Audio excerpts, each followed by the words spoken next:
Bonsoir à tous, soyez les bienvenus sur Maritima TV. Bienvenue sous le soleil de Martigues. Vous avez reconnu l'environnement de Provence Studio.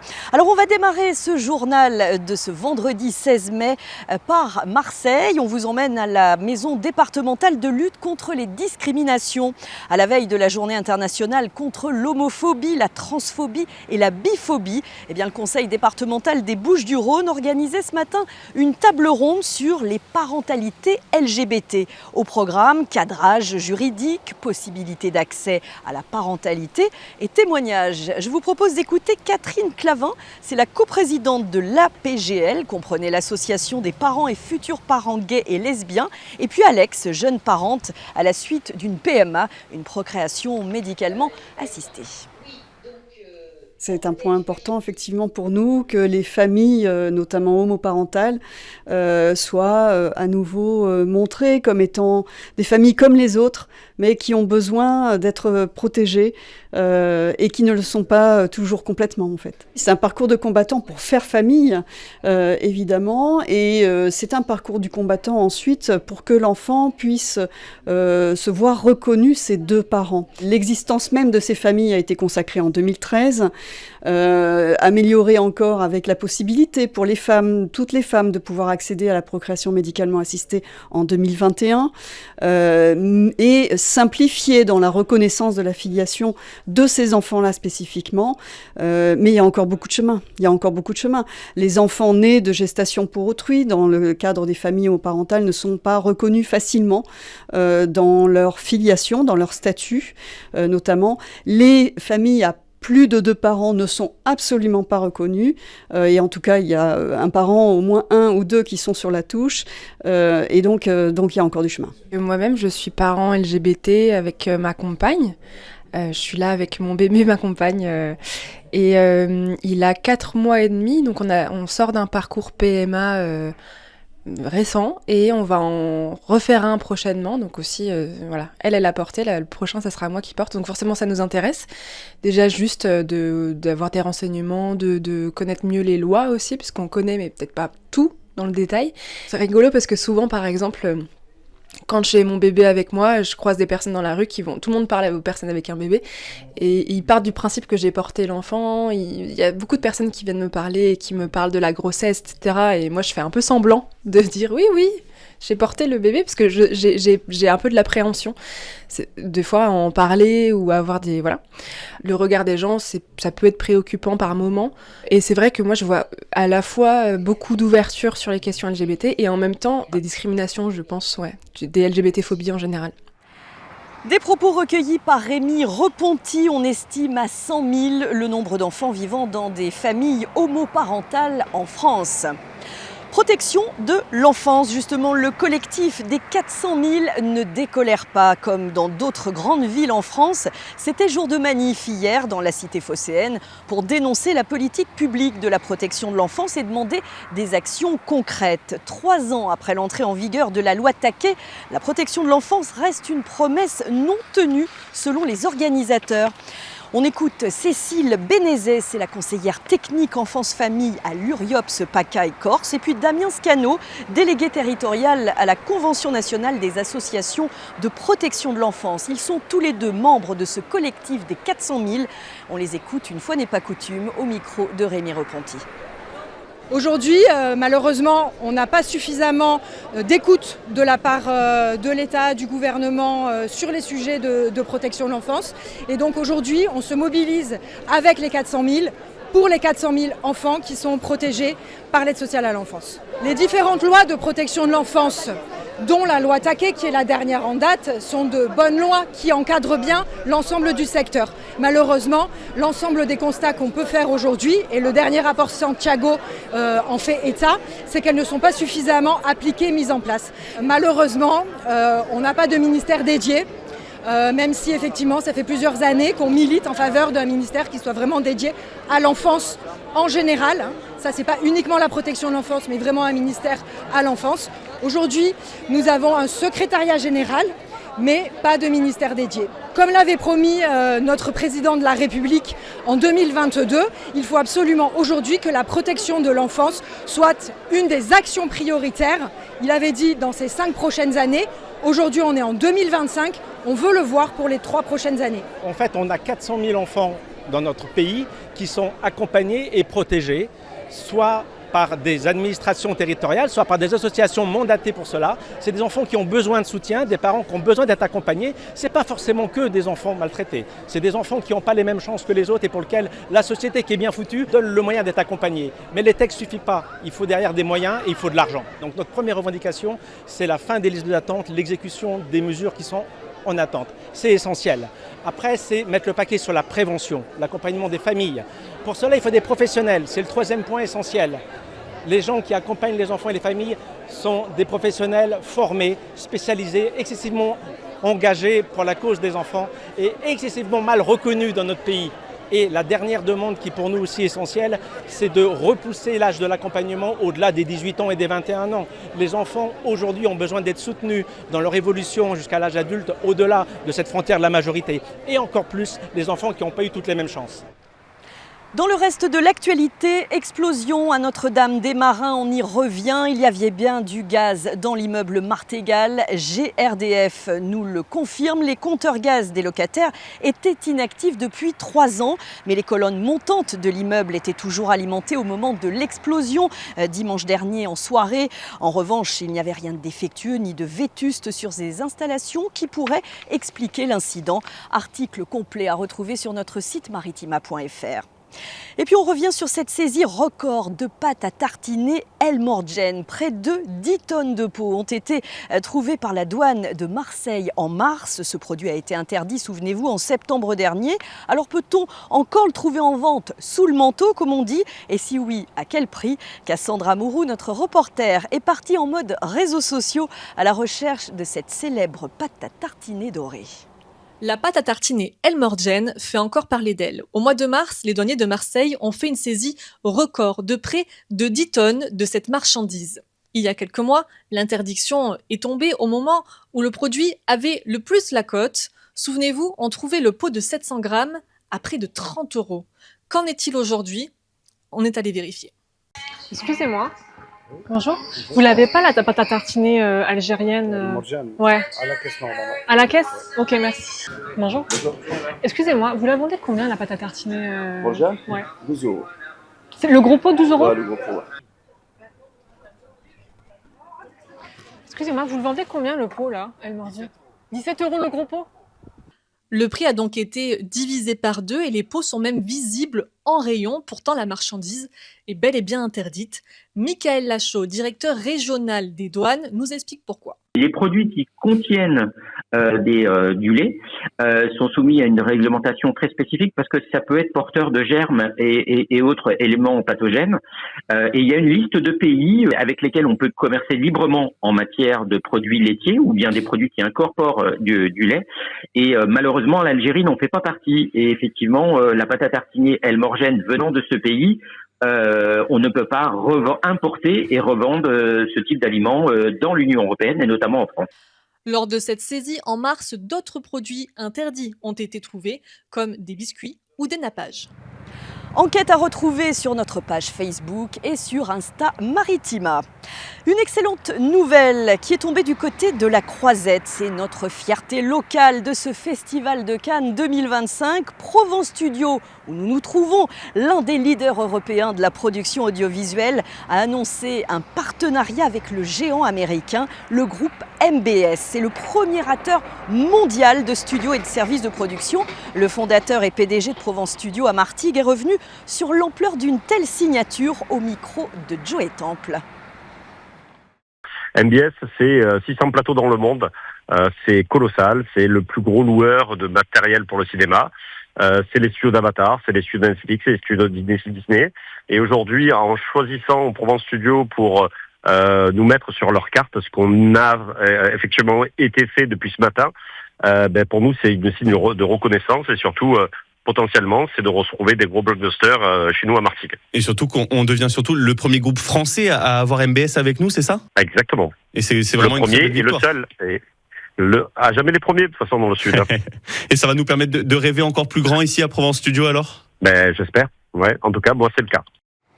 Environnement à présent, des fleurs de douche pour suivre la présence du crabe bleu dans l'étang de Berre. Ce crabe bleu, on vous en parle régulièrement. Eh bien, sachez qu'il y a un projet ingénieux mis au point par des scientifiques pour suivre la prolifération de cette espèce invasive et vorace qui pourrait menacer l'écosystème. Cette expérience est pilotée par le JPREB, l'IRD et le Mediterranean Institute of Oceanography. Nous avons rencontré hier Guillaume Marcheseau, chargé de recherche à l'Institut de recherche pour le développement.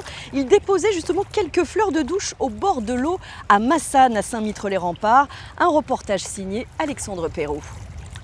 Alors on met des fleurs de douche, c'est un protocole qui est harmonisé à l'ensemble de la Méditerranée, où les différents pays méditerranéens ont un projet commun sur le crabe bleu, où justement l'idée de mettre ces fleurs de douche dans l'étang permet de recruter, d'attirer les larves de crabe bleu potentiellement, pour déterminer justement dans l'étang où est-ce qu'elles pourraient arriver et où est-ce qu'elles pourraient se développer.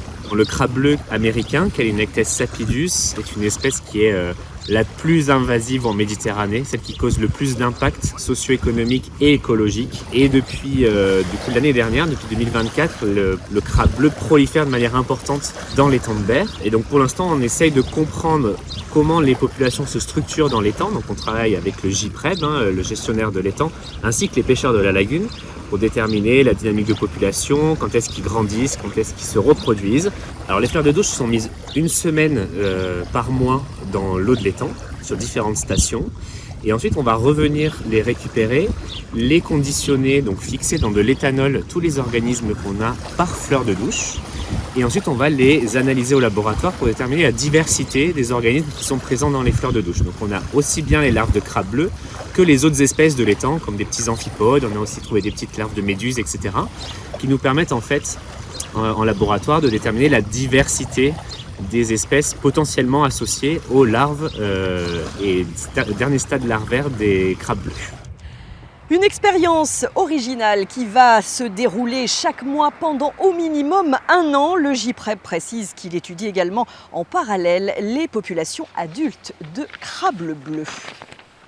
On passe au sport et au football. L'Olympique de Marseille est à 90 minutes de la fin de sa saison. En tout cas, demain soir à 20h, dans le cadre de la 34e et dernière journée de Ligue 1, l'OM affronte le Stade Rennais avec l'espoir de finir 2e au classement. Aujourd'hui, lors du dernier point presse d'avant-match, Roberto De Zerbi, le coach, a commencé à évoquer son avenir avec la perspective de la Ligue des Champions. Il reste toujours des zones d'ombre, semble-t-il. Ma sì, ma il problema non è l'allenatore, Oui, mais le problème, c'est pas le coach. Le problème, ce sont les joueurs. Donc déjà, il faut qu'on pense à finir 2e demain.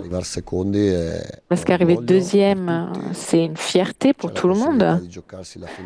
C'est la possibilité aussi de jouer la finale de Supercoupe contre PSG, le trophée des champions, donc normalement contre le PSG. Et donc on veut finir de la meilleure manière possible. Et après, à partir de dimanche, on aura le temps de parler avec le club, faire le point le bilan de cette saison. Parce que ça a été une longue saison, pas facile. Et donc, voilà, ma volonté est de rester ici. Je l'ai dit plusieurs fois à maintes reprises. Rudy Garcia l'a dit aussi, en disant que je lui avais demandé s'il était resté à l'OM, parce que je crois qu'il est resté 3 ans. Ce serait un bel objectif pour moi de rester autant. Mais voilà, il faut qu'on parle avec le club, avec le président, le propriétaire, tous les dirigeants, pour voir ce qui est à améliorer, ce qui ne s'est pas bien passé cette saison, parce qu'il y a des choses aussi qui n'ont pas été, et pour pouvoir donc programmer le futur. Je pense que le futur pour l'OM, arriver en Ligue des Champions, c'est un point de départ. C'est pas une arrivée, c'est quelque chose qui devrait être normal. Tous les ans, on devrait se qualifier pour la Ligue des Champions. Mais les autres équipes sont pas là en train de dormir. Lille, Lyon, Nice, Strasbourg ou Lens, Lens il y a quelques années, même Rennes il y a quelques années. Ce sont des équipes qui sont compétitives et de gros concurrents, donc il faut s'organiser et c'est toujours de progresser d'année en année. Propos recueillis par Karima Tab, 2 absents à noter pour ce dernier match de la saison puisque Geoffrey Kondogbia et Valentin Rongier sont forfaits pour ce match OM Rennes. Le Vélodrome, malgré la suspension des Winners au virage sud, le stade est à guichet fermé. Alors OM Rennes, évidemment, est à suivre en direct comme toujours et en intégralité une dernière fois sur Maritima pour cette saison avec les commentaires endiablés de Karima Tab et Jacques Baal. Et puis à jamais les premiers, vous le savez, pour inaugurer la statue de Bernard Tapie. C'était ce soir sur le parvis Jean-Bouin au Vélodrome. Articles et images sur notre site maritima.fr. On reste dans la partie foot avec un focus sur les espoirs récompensés. Oui, les stars du football de demain étaient à l'honneur hier dans un salon de l'Orange Vélodrome. Foot Factory a réuni les meilleurs joueurs U17 nationaux de la poule E. Alors parmi les 180 joueurs qui ont reçu une voix, 5 ont été récompensés comme meilleur gardien, défenseur, milieu, attaquant et meilleur coach. Écoutez, Sofiane Elkurti, c'est l'organisateur qui dévoile comment les joueurs ont été départagés. Révélation au micro d'Enzo Buenalana. C'est un système de vote tout au long de la saison U17 en nationaux poule E. On s'est consacré à une poule cette année pour bien maîtriser le sujet, pour ensuite passer sur une version plus grosse avec plus de niveaux et à l'échelle nationale. Donc à la fin des matchs, il y a un système de campagne de SMS où chaque coach de chaque équipe vote pour les 2 meilleurs joueurs de l'équipe d'en face. Donc ça nous permet de recenser ces votes tout au long d'une saison et aujourd'hui de rassembler tout le monde avec leur coach, les joueurs, leur famille pour remettre ces fameux trophées Espoir du football poste par poste. Le retour il est extraordinaire parce qu'on est carrément sur un système innovant. Ça s'est jamais vu de rassembler des jeunes joueurs dans un lieu mythique comme le Stade Vélodrome. On est sur à peu près 360 joueurs sur cette poule. 180 ont été nommés pour au moins un vote tout au long de la saison. Donc c'est un système qui a pris du temps mais qui a permis aujourd'hui de mettre en lumière les meilleurs joueurs de cette catégorie. Et sachez qu'une 2e édition devrait avoir lieu la saison prochaine avec l'intégralité des jeunes des poules U17 et U19 nationaux. Du ballon ovale à l'affiche ce soir, on vous rappelle que Provence Rugby est en déplacement à Oyonnax. C'est le tout dernier rendez-vous de la phase régulière. Un succès qui permettrait aux Aixois de disputer les barrages à domicile. Alors on croise les doigts. On passe à l'agenda sortie de Vitrolles à Saint-Mitre-les-Remparts en passant par Marseille et la Côte Bleue. Demandez le programme, un programme bien fourni avec Noria Boussena. Le festival Le Train Bleu revient pour sa 9e édition. Rendez-vous tout ce week-end et les 24 et 25 mai pour 2 week-ends d'escapades artistiques sur la Côte Bleue, organisés par le Théâtre des Salins à Martigues et 6 lieux culturels partenaires. Le festival propose 4 parcours mêlant danse, théâtre, musique et performance en plein air dans des sites naturels exceptionnels. Et bien ce week-end, cap sur Port-de-Bouc avec la poésie visuelle de Misu, puis direction Martigues pour un théâtre festif signé Malte Schwind. Et dimanche, rendez-vous à Vitrolles pour Sofaï, une création entre danse et théâtre autour des enjeux de l'eau. Un voyage culturel et sensoriel à ne pas manquer. Toutes les infos sont à retrouver sur le site du Théâtre des Salins. Ce dimanche, sur le Vieux-Port et la Canebière, retrouvez la 5e édition du Festival Bleu. Un événement gratuit pour célébrer la mer et l'environnement. De 9h30 à 17h30, le cœur de Marseille vibrera au rythme d'une journée festive et engagée. Spectacles de rue, balades en bateau, ateliers, rencontres et animations pour petits et grands animeront les quais et les places du centre-ville.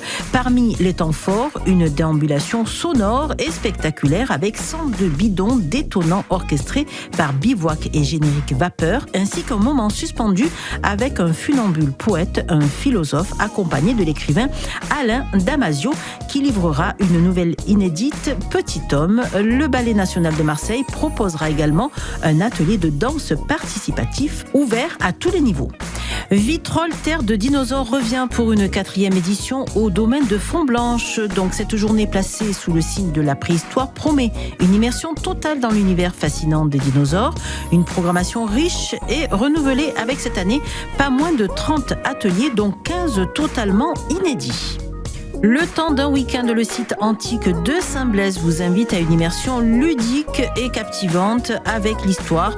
Au programme des ateliers participatifs, taille de pierre, mosaïque, peinture sur bouclier, initiation à la fouille pour les enfants, spectacle et reconstitution avec un défilé de mode antique, démonstration militaire, présentation de mobilier historique et des visites guidées du site par l'archéologue de Saint-Blaise, mais également une exposition photo détail de Noria Kaoudi à la chapelle avec des visites commentées. L'entrée est libre, le programme complet est à retrouver sur le site de la ville de Saint-Mitre-les-Remparts.